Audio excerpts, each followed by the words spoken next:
बहुत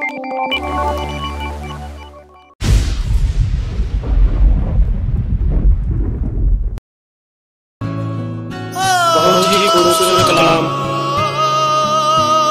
जेड़ा कि बाबा अली शकील ने लिखा है।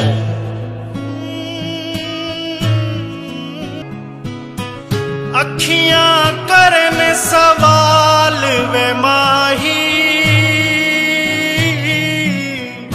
वेख ले साडा हाल वे माही।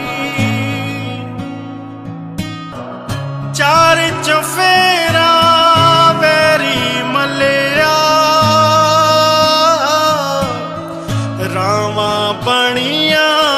जाल वे माही। अखियां करन सवाल वे माही, वेख ले साडा हाल वे माही। MPA मुस्लिम लीग नून हल्का PP 175 Malik Ahmad Saeed, municipal committee मुस्वाबा से तहरीक इंसाफ के सदर ज़ुबैर अहमद भट्टी, सीनियर नायब सदर मलक मोहम्मद इकबाल, मलक नफीस, साबका उम्मीदवार सूबाई असम्बली हल्का PP 182 Waqar Hakam Ali, by फेरू मांगा मंडी सराय मुगल प्रेस क्लब के सरपरस्त आला सेक्रेटरी नशरोशाद जमात सलामी कसूर, हाजी मोहम्मद रमज़ान, सरदार नूर अहमद डोगर, जनरल सेक्रेटरी जमात इस्लामी कसूर, मलक मोहम्मद सदीक फ़ानी, सदर सियासी कमेटी बाई फेरू जोन, चौधरी मकबूल हसैन कम्बो, अहमद जमाल एडवोकेट, जमात इस्लामी के रहनमा महर खादम हुसैन, इफ्तिखार रशीद व दीगर नुमाइंदा शख्सियात ने बाबा अलीम शकील की वफ़ात पर इनके अहल खाना से अज़ार अफसोस के बाद दुआए मग़फ़िरत की और बाबा अलीम शकील की सहाफ़ती व अदबी खिदमात पर उन्हें खराज तहसीन पेश किया। इस मौके पर MPA मुस्लिम लीग नून मलक अहमद सईद ने मीडिया से गुफ्तगू करते हुए कहा कि सबसे पहले तो मतलब अलीम शकील साहब के इंतकाल पर तमाम हमारा शहर जो है, हमारे तमाम दोस्त अहबाब सब लोग जो हैं वो इस सदमे में हैं और दिली तौर पर हमें इस बात का रंज है कि अलीम साहब हमारे साथ आज मौजूद नहीं हैं।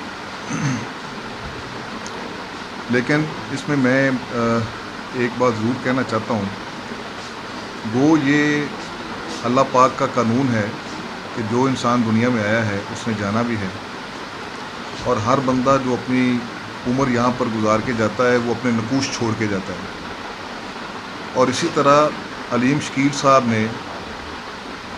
अपनी पूरी ज़िंदगी जिस जुस्तजू के साथ, जिस मोहब्बत और लगन के साथ गुजारी है, वो अपने शोबे में ना सिर्फ काबिल तारीफ़ थे बल्कि वो अपने शोबे के, मैं ये कहूँगा कि वो उस्ताद थे और उनसे लोगों ने बहुत कुछ सीखा। बिलखसूस जो लोग उनसे मिले, जिन लोगों से उनका ताल्लुक़ था, मेरी भी उनसे अक्सर औक़ात में मुलाकात हुई। जो मैंने उनको देखा वो एक अज़ीम शख्सियत के मालिक थे, एक अज़ीम सहाफ़ी थे, एक बेहतरीन शायर थे और अपने इलाके के अंदर लोगों के साथ उनका जो सोशल राब्ता था उसमें भी वो सानी नहीं रखते थे। लोगों के साथ हमदर्दी का ताल्लुक़, खैर ख्वाही का ताल्लुक़, लोगों के दुख सुख में शामिल होना, दूसरों की तकलीफ़ को अपनी तकलीफ़ समझना, दूसरों के दुख को बांटना, ये उनकी शख्सियत का एक शेवा था। मैं उनके बारे में सिर्फ यही कहूँगा कि अलीम शकील साहब एक ऐसा किरदार थे जो आज हमारे अंदर मौजूद नहीं है, लेकिन मैं पूरे यकीन से ये बात कह सकता हूँ कि हमारे इस इलाका के लोग, हमारे डिस्ट्रिक्ट के लोग और सहाफ़ी बरादरी के लोग जिन्होंने उनको देखा, जो उनसे मिले, वो अपनी पूरी ज़िंदगी के अंदर उनकी यादों को भुला नहीं पाएंगे, क्योंकि वो एक बेहतरीन इंसान थे, एक बहुत अच्छे शायर थे, बहुत अच्छे सहाफ़ी थे और उसके साथ साथ जो उनका जो रिसर्च का काम था, जिसमें उन्होंने पंजाबी के हवाले से बहुत सारा काम किया, क्योंकि पंजाबी हमारी सबकी मादरी ज़ुबान है और हम सबको इस ज़ुबान पर फ़ख्र भी है। तो पंजाबी की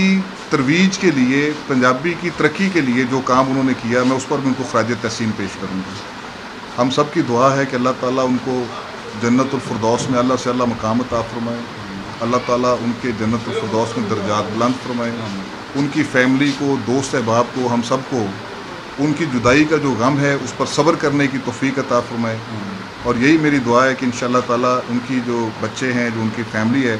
ہم سب کی یہ ذمہ داری بھی ہے کہ ہم جو جس شخصیت کے وہ مالک تھے، جس طرح وہ لوگوں سے ہمدردی کرتے تھے، پیار کرتے تھے، دکھ سکھ بانٹتے تھے، ہم بھی ان کے ساتھ ہیں، ان کے دکھ سکھ میں ان کے ساتھ برابر کے شریک ہیں، اور اللہ کے حضور یہی دعا ہے کہ اللہ تعالیٰ ان کو جنت الفردوس میں بھیجا۔